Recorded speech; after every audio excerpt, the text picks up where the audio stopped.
స్వస్థపరచడం ఒక దయ, దీర్ఘాయువుని ఇవ్వడం ఒక దయ, సుఖ జీవంతో గడుచు సంవత్సరం ఇవ్వడం దయ. సుఖము లేకుండా నెమ్మది లేకుండా, యేసు ప్రభువు లేకుండా నీ జీవితంలో సుఖము నెమ్మది అనేది పొందలేవు. అది దేవుడు ఇవ్వడానికి వచ్చాడు. అదే ఒక దయ, అదే ఒక ఆవశ్యం. ప్రియ సోదర సోదరి, నీ పాపాలు క్షమించబడడమే ఒక దేవుని యొక్క దయ.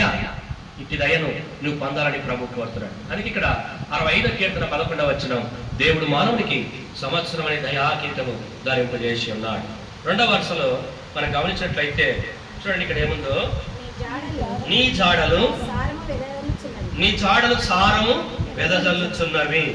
కాబట్టి ఇక్కడ మనం గమనించినట్లయితే దేవుని యొక్క మరి ప్రభు ఏమంటాడంటే, ఇక్కడ ఆయన మాటలు మానవునికి ఏమి ఇస్తుందంట? సారం ఇస్తుంది.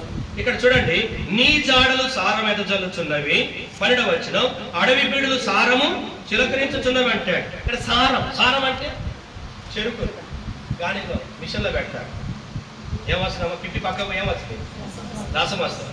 మిక్సీలో వేస్తాం, అన్ని పదార్థాలు వేస్తాం మిక్సీలో వేసిన తర్వాత ఏమవుతుంది చెప్పండి? మెత్తగా జ్యూస్ లాగా తయారవుతుంది. అలాగే ఇక్కడ సారముతో దేవుడు మానవ నింపాలని కోరుతున్నాడు. ఇది బాహ్య సంబంధమైన సారం కాదు, శరీర సంబంధమైనది కాదు, పాపయుక్తమైనది కాదు, ఆత్మ సంబంధమైన జీవముతో దేవుడు మానవుని నింపాలని కోరుతున్నాడు. నీ జాడలు ఎలా కూడా సారభరితమైన జీవితం. కాబట్టి ప్రియులారా, అనగా నీలో జీవముతో నింపాలని కోరుతున్నాడు. ఆయనలో జీవం ఉండెను, ఆ జీవం మనుషులకు ఏమైందట? వెలుగై ఉండెను. దేవుల్లో ఏ జీవం అవుతుందో ఆ జీవం దేవుడు మానవునికి కూడా కోరుతున్నాడు. మనుషుడు నిర్జీవుడు, జీవమైన వాడు. అయ్యమ్మ, దేవుడు ఒక బొమ్మగా చేశాడు మానవుని చెప్పాలంటే. ఆది కాండం ఆరంభంలో చూస్తే, సృష్టి ఆరంభంలోనే తన స్వరూపం తన పోలిక చొప్పున ఒక మానవుని బొమ్మగా చేసి మనిషి యొక్క నాసిక రంధ్రంలో జీవం ఊదాడు. జీవాత్మ మానవునికి వచ్చింది. నరుడు జీవాత్మ అయిన రాయబడుతుంది. సారముతో ఉన్నాడు. కాబట్టి దేవుడి యొక్క జీవం మనుషులకి రావాలంటే 92వ కీర్తన ఒక మాట అంటాడు ప్రభు. 15వ వచనం చూడండి, ప్రభు ఏమంటాడంటే 92, జీవంతో నింపబడాలని కోరుతున్నాడు. వారు ముసలితనమందు ఇంకా చిగురు పెట్టుదురు, సారము కలిగి పచ్చగా ఉందరు. వారు ముసలితనమందు కూడా ఎట్లుంటారట? చిగురు పెట్టి. కాబట్టి చిగురు ఎలాగొస్తుంది? సారం లేకుండా చిగురు లేదు. వర్షాలు పడకపోతే చెట్లన్నీ ఎండిపోతాయి. ఎంత పెద్ద చెట్లైనా ఒక 2-3 ఏళ్ళు వర్షాలు లేవనుకోండి, ఏమైపోతాయి చెప్పండి? ఎండిపోతాయి.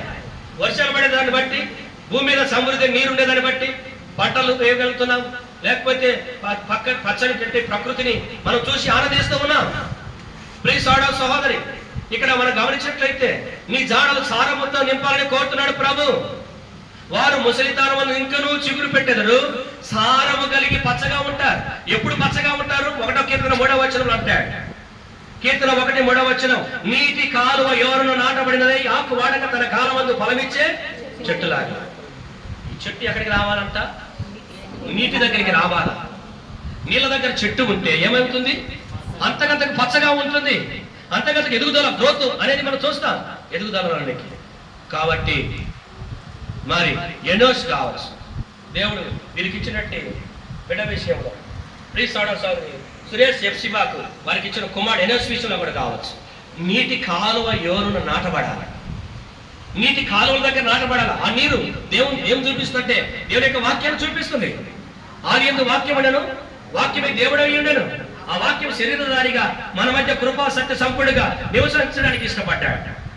ప్రియ సోదర సహోదరి, కాబట్టి ఇక్కడ మనం గమనించినట్లయితే ప్రభువైన యేసు క్రీస్తు వారు ఆయనే జీవాహారం, జీవపానీయం అని చెప్పబడుతుంది. కాబట్టి ఇక్కడ ప్రతి వారు ఎవరైనా సరే, వృద్ధులు కావచ్చు, పెద్దవారు కావచ్చు, లేకపోతే మధ్య వయసు కలిగిన వారు కావచ్చు, యవనస్తులు కావచ్చు, పిల్లలు కావచ్చు, ఎవరైతే ప్రభు చేత తీసుకురాబడతారో వారి జీవితాలు ఎక్కడంటే సారభరితమైన జీవితాలు ఉంటాయి. నీటి కాలువ ఎవరు నాటబడాలా? ఆ నీటి కాలమే ప్రియ సోదర సోదరి దేవుని యొక్క వాక్యాలు చూపిస్తుంది. దేవుని యొక్క సంఘంలో నాటబడిన వ్యక్తిగానే ఉండాలి. ఎప్పుడైతే